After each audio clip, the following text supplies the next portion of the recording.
buenas noches, bienvenidos a esta previa del Gat al Agua. En las próximas 2 horas y cuarto vamos a seguir hablando evidentemente de Andalucía, de esta resaca electoral, no solo para intentar analizar, vamos a pormenorizar las claves, los detalles de los comicios andaluces, también de la gobernabilidad, sino del efecto que puede suponer de cara a unas elecciones generales a España, porque al resto de España, mejor dicho, porque como todos ustedes saben, no se votó en clave autonómica, sino mirando, teniendo en cuenta todo lo que está ocurriendo en nuestro país. Eso va a ser a partir de las 10, pero si me permiten, ahora déjenme que hablemos de algo que también es preocupante de alguna manera. Vamos a abrir el programa con algo que vuelva a llamar la atención. Fíjense, la Fiscalía Anticorrupción ha pedido, instantes antes, por cierto, de enviar una de las piezas de la trama Gürtel a juicio, imputar al expresidente de la Comunidad Valenciana, Francisco Camps. Es una pieza que estaba cerrada y que se ha reabierto después de que varios de los acusados de la trama responsabilizaran a Francisco Camps de la financiación irregular del Partido Popular. La defensa de Camps considera que la causa contra el expresidente está cerrada, entre otras cosas, porque dicen han sido innumerables los autos de jueces contrarios a la petición de la Fiscalía y del Partido Socialista de imputar al expresidente valenciano. Vamos a hablar con el representante legal, con el abogado de Camps, se llama Pablo Delgado. Ya le saludamos, señor Delgado, muy buenas noches. Muy buenas noches. Bueno, en primer lugar, ¿cómo está su representado? Entiendo que no debe ser agradable que después de tantos años o veces en los que un juez decide no imputar a una persona y ahora la Fiscalía por enésima vez pida reabrir el caso y que le imputen, no debe ser agradable. ¿Cómo está el señor Camps? Pues lógicamente está ofuscado, pero desgraciadamente acostumbrado, porque ya acaba siendo una costumbre el que mi patrocinado, don Francisco Camps, acabe recibiendo imputaciones o investigaciones por parte de la Fiscalía Anticorrupción, las que luego pues van siendo archivadas o van siendo olvidadas en el tiempo. Pero bueno, es algo que ya pasa, como le decía, a ser costumbre. ¿Por qué la Fiscalía pide ahora, letrado, imputar a Camps cuando en varios autos los jueces lo han desestimado en los últimos años? ¿Es que hay pruebas nuevas? ¿Consideran que tienen nuevas pruebas para hacerlo? Ciertamente nos hemos enterado de la pretensión de la Fiscalía Anticorrupción por los medios de comunicación, porque la Fiscalía Anticorrupción, ignorando, o entendemos que ignorando el propio Estatuto Orgánico del Ministerio Fiscal, ha hecho antes la publicación de su pretensión que la propia entrada en el registro del juzgado de la Audiencia Nacional, que deberá de instruir o deberá de repasar la instrucción de este asunto, que recordemos tiene ya 9 años antecedentes de instrucción, y si en 9 años no habían encontrado nada, no sabemos qué es lo que ha funcionado mal para que ahora tengan que reabrir una causa en la que hay una pluralidad de investigados ya encausados, esperando juicio, y donde no se había advertido pues ninguna irregularidad que pudiera afectar a mi patrocinado, y que las que pudieran estar siendo pendientes de juzgar tendrán que ser acreditadas en el procedimiento. No ha habido ninguna variación, no ha habido ninguna alteración del relato fáctico. Lo único que se ha producido ha sido, entendemos desde nuestro modesto parecer,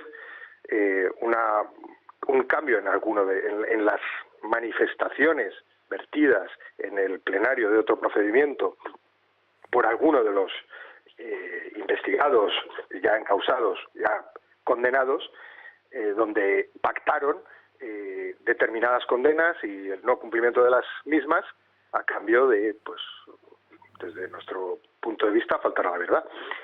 Con lo cual, señor Delgado, por resumirlo y que nuestra audiencia lo tenga claro, ¿se va a permitir, entiendo que no está en su mano, pero cree usted que con una lógica, digamos, procesal, se va a permitir finalmente que se impute al señor Camps como lo está pidiendo la Fiscalía Anticorrupción o no?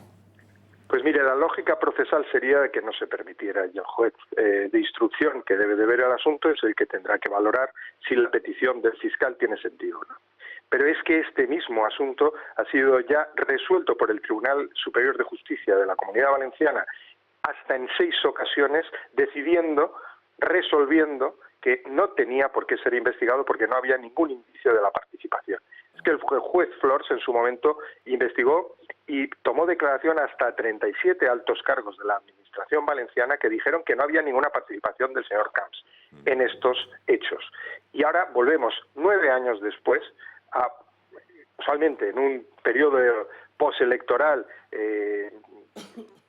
que todos conocemos, volvemos a tener una noticia evidente que intenta romper el cerco mediático que estaba señalando hacia otro sitio y que habla de la nueva investigación del señor Camps. No sabemos muy bien por qué. Ha quedado clarísimo. Don Pablo Delgado, muchísimas gracias por haber atendido a la llamada de Intereconomía del Gatalagua y muy buenas noches. Gracias, buenas noches. Bueno, queríamos comenzar con esta nueva, digamos, persecución contra el expresidente de la Comunidad Valenciana, Francisco Camps, que desde luego no cesa de ser protagonista por parte, por lo menos, de algunos que están empeñados en volver a verle en el banquillo. Veremos cómo acaba. Aquí les informaremos, como siempre. Saludamos ya a los analistas que hoy nos acompañan. Está con nosotros Iván Vélez, director de NAES, entre otras cosas, arquitecto. Iván, buenas noches. Buenas noches. Gracias por estar con nosotros.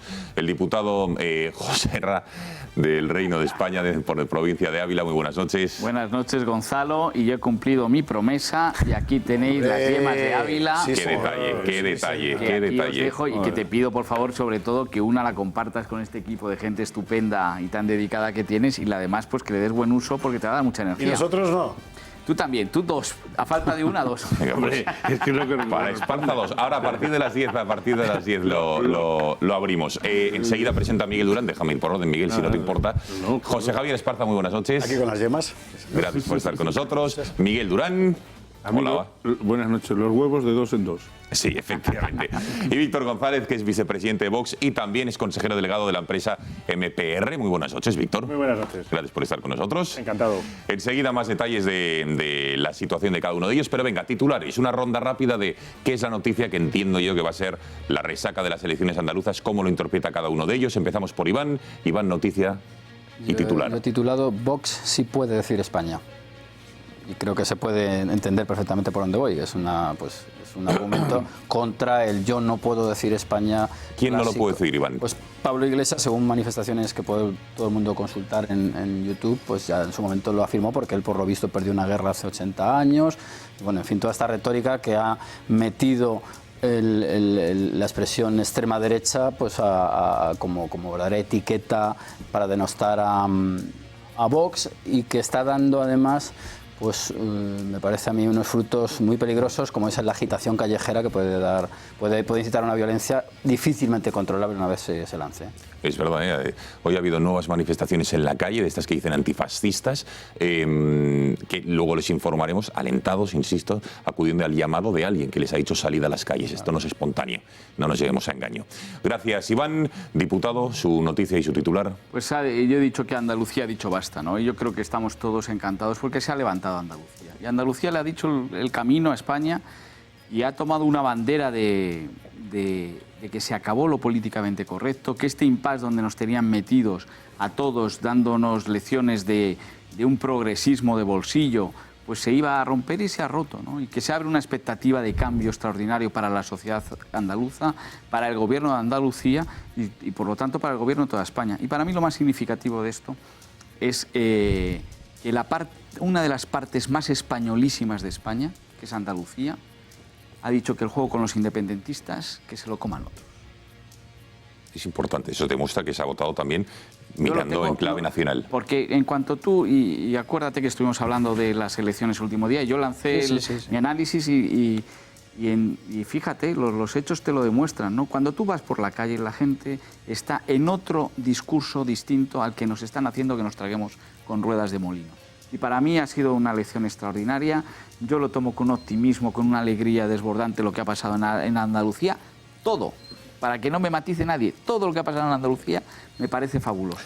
Y así tenemos los políticos que gestionan esa realidad, que es la propia de los propios andaluces, que te han dicho basta. Andalucía ha dicho basta. Cuidado, diputado, matizar quizá no le matice nadie, pero a lo mejor un tirón de orejas por lo que acaba de decir, quizás sí que se lleva. Bueno, gracias, diputado. José Javier Esparza, tu tiempo, que mejor. Mi titular es convergente, con el de Iván y el de José Ra. Es una palabra que tiene ya su decir.